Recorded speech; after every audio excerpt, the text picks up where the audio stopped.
নমস্কার বন্ধুরা, আজ আমি আপনাদেরকে দেখাবো তালের সরু চাকলি। দেখুন কিরম করে বানাচ্ছি। এখানে আমি চাল নিয়েছি, আতপ চাল। চালটাকে ভালো করে ধুয়ে ঘন্টা খানেকের মতো ভিজিয়ে রেখে দিয়েছিলাম। জল ছেঁকে তুলে নিয়ে শুকনা করে নিয়েছি। এবার একটা মিক্সচারের বাটি নিয়েছি, বাটির মধ্যে সমস্ত চাল দিয়ে দেব। দিয়ে আমি ভালো করে গুঁড়া করে নেব। দেখুন এইভাবে আমার চালটা গুঁড়া হয়ে গেছে। আমি এখানে একবারে পিনো করে নিয়েছি।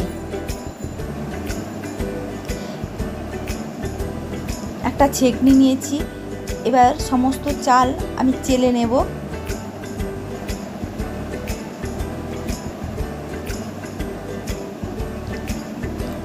এইভাবে আমি সমস্ত চাল চেলে নিয়েছি।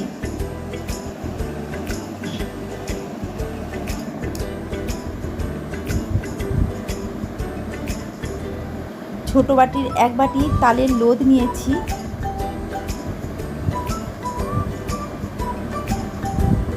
আর যে আতপ চালটা বেটে রেখে দিয়েছিলাম সেই চালটা দিয়ে দেব।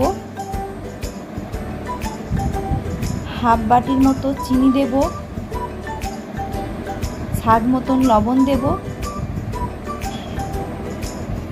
দিয়ে ভালো করে মাখিয়ে নিতে হবে।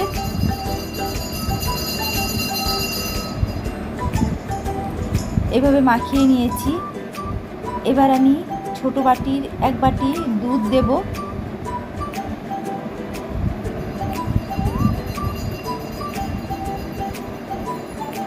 দিয়ে ভালো করে এটাকে মাখিয়ে একটা ব্যাটার বানিয়ে নিতে হবে। দেখুন এইভাবে আমি একটা ব্যাটার বানিয়ে নিয়েছি। দিয়ে কিছুক্ষণের জন্য আমি প্লেট চাপা দিয়ে রেখে দেব। এখানে আমি আগে থেকে তাওয়া বসিয়ে দিয়েছিলাম, তাওয়াটা গরম হয়ে গেছে। এবার সামান্য পরিমাণে একটু তেল দেব। তেল দিয়ে এবার ব্রাশ করে নিতে হবে। দিয়ে যে ব্যাটারটা ছিল সেই ব্যাটারটা আমি দিয়ে দেব।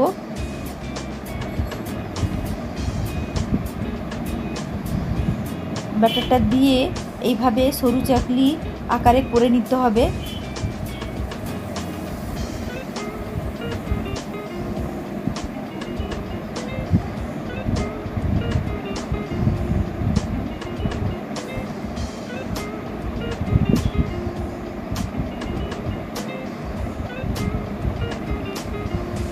দেখুন যে এরকম উপরে শুকনা হয়ে গেলে এবার আস্তে আস্তে এটাকে উল্টে দিতে হবে।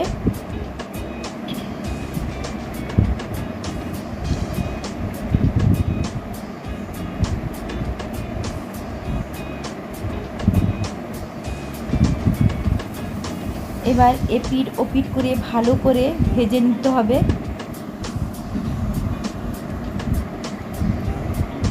ভাজা হয়ে গেছে আমার। এবার আমি নামিয়ে দেব। আবার দেখাচ্ছি, সামান্য পরিমাণে তেল দিলাম, দিয়ে এবার ব্রাশ করে নেব।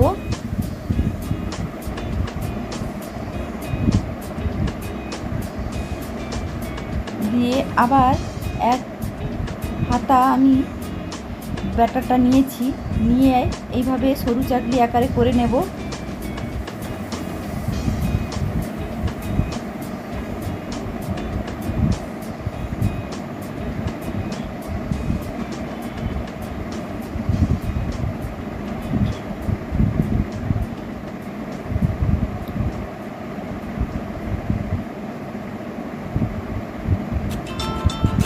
ঠিক যখন এইভাবে শুকনো ভাব এসে যাবে তখন আস্তে করে উল্টে দিতে হবে।